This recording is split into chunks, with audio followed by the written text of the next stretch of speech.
Blasky, I think the test subjects are here. Good. Hi. Welcome to In the Lab with Mel Primus over here. Yep. Oh, and he's Justin. Thanks a lot for being here. What are you doing back there? Oh, just tidying up the lab. By hiding pay dirt? Well, it's a dirty game. And yeah, I don't really like it. You just don't like the conveyor belt mechanism. You mean the analysis paralysis belt? You wear belts.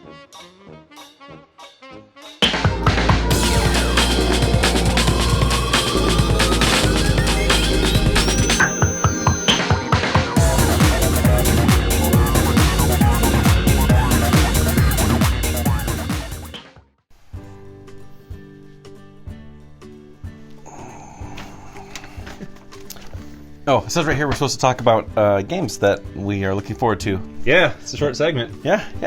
And you're supposed to make an improv joke. Oh, that's right. Improv. Let's talk about games. Okay.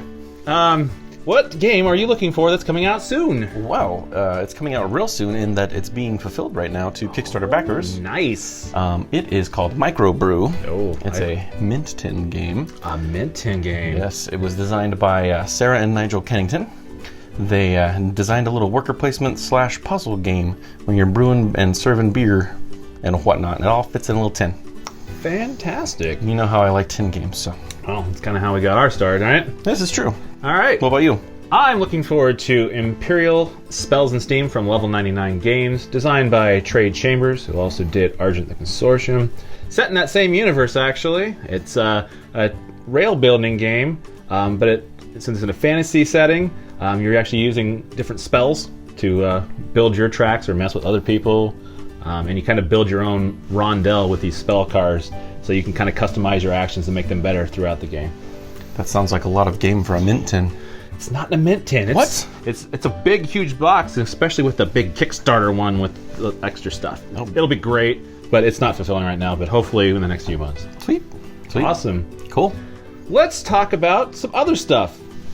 Okay. Now, I would like to welcome you to this current segment. I have dubbed it Wrath of Cons. Oh, it's a good one. Yeah. So we've been to a few cons here in the last few weeks. Yeah, that's been a lot of cons. We've been to 3 in the last, 3.5 weeks. Something like that, yeah. Well, one of us has been to 3 of them. Speaking of cons that only one of us went to, I started off this whole adventure going to Dice Tower West, where we had a booth and did some demoing, sold some product. Got a bump into Rado. That was cool. Oh, nice. He made it over. Yeah. It's the first time I've actually been at the same con as him forever, so that was kind of cool. Okay. And did you do anything fun while you were there? Yeah, actually. I got to play a Kickstarter game that funded a little while back called Rival Restaurants by, I think it's called Gap Closure Games. Okay. It funded 1,000%, something like that. It was crazy. That's a fun game. Pretty cute art. Very cool. After that, I think we went off to GAMA. Yeah, that was right after that. I flew out to Reno, and he drove up from Vegas, met there. That's for those who don't know, that's a kind of a industry show there. So it's publishers and designers and retail stores, kind of get an idea what's coming out. There's different seminars for training and stuff on various topics, all the way that specifically game related to boring things like PCI compliance. Whee! Yay!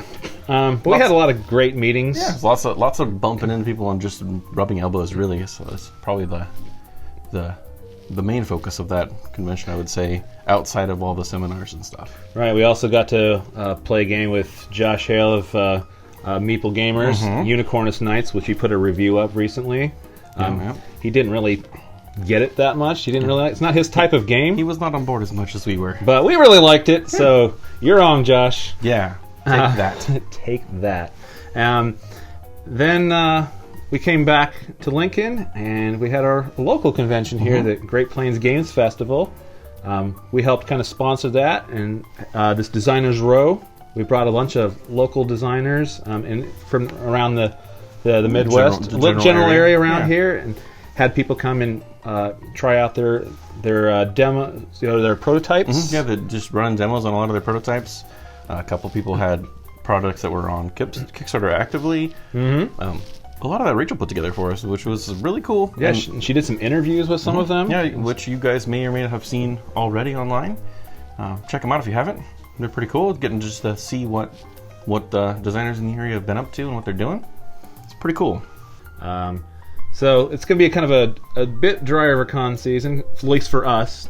We can only go to so many. There's lab work to be PAX, which I think at the time of this is going to be online, is already past the East one, I think. PAX East will have recently finished up. And then there'll be Origins and Gen Con later in the year. Don't forget, I forgot the name of it. Geekway of the West. Yes. Check that one out. We've been to that one before. It's very good. And BGG Con in November, I believe. So there's still lots of good ones coming up still. If you haven't been to any con before, big or small, you should get to one. And if you've been to them before, well, you know if you like them or not. Yeah, so just do whatever you want. We're not your boss. Unless you want to come, work in the lab, we've got plenty of dangerous games for you to test. Then we could be your boss and tell you to go to cons. As long as you sign the waiver. Yeah. Yes. Here we see the mad scientists at 524 Labs assisting their fellow designers improve their games. That should be some good advice. Looking around the venue, they find their friends playing a game about diseases or something. Oh, bless you. Might have got a little on you. Sorry, friend. We continue following our heroes around the venue and they spot, who is this? Why, it's Dan from the Across the Board podcast. The mad scientists are always helpful, finding lost pieces from games. What a great shot! Don't mention the cheating. Congratulations! And here's Matt Greenleaf from Piggyback Games, learning why he needs more pig meeples. I guess now we're going to wrap up this controversial segment and get on with the show. Yes, we should. We really should.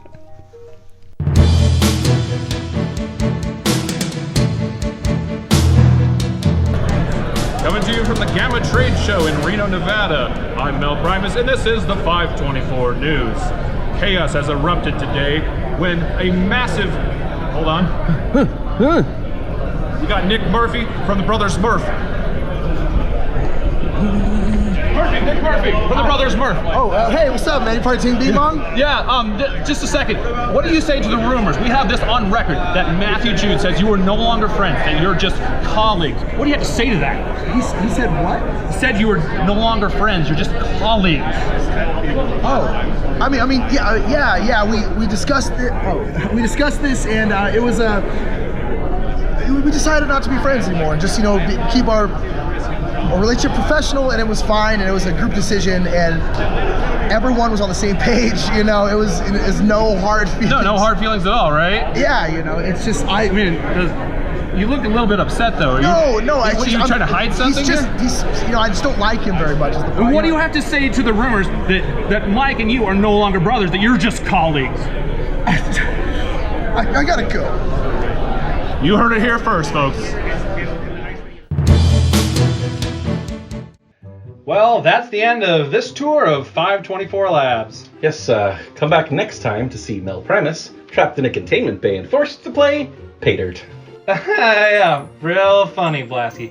By the way, guess what? I went back to the first couple episodes, watched the intro sequence to our show here.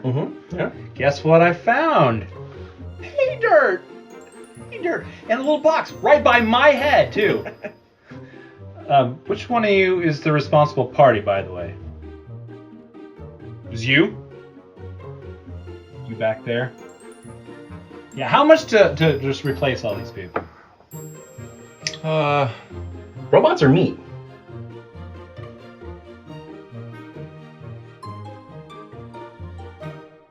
We have. It's been a very dense few weeks of cons. Now, can we condense this segment? On your turn, perform the following actions. First, like the video and subscribe to the channel. Then, tap the notification bell icon so you don't miss out on the next episode. The player with the most views at the end of the game wins.